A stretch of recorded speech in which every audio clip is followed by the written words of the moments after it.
In today's video, I'm going to teach you how to set a Slack channel to read only. This is a handy feature when you want to control who can post messages and who can only view them, creating a more focused and streamlined communication channel. Let's get started. The first thing you need to do is navigate to the Slack website using your favorite web browser. Once you're on the homepage, direct your attention to the top right corner where you'll find the Sign In button. Click on it to begin the login process. Next, you'll see a variety of sign-in options. For now, let's go ahead and click on Google. This will direct you to a page where you can use your Google account to log into Slack.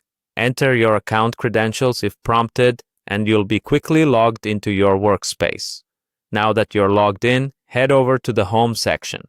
This is your central hub for accessing different channels and direct messages within your Slack workspace. Take a moment to get familiar with the layout if you're not already. To modify the channel's permissions, right-click on the specific channel you want to set as read only.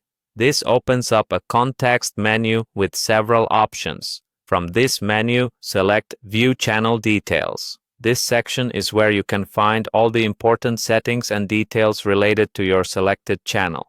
Once you're in the channel details, look for the Settings tab and click on it. This area presents all the customization options you have for your channel. Navigate to the Posting Permissions option, which is what lets you control who can post messages in the channel. Here, you'll want to select Admins Only. Doing this limits posting capabilities to admins, effectively making the channel read only for all other participants.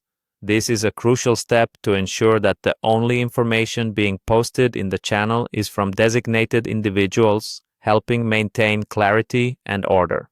Finally, after setting the permissions to admins only, don't forget to click on Save Changes. This will apply and save all the modifications you've just made. Ensuring you save these changes is essential for making sure the adjustments are active and in effect in your Slack workspace.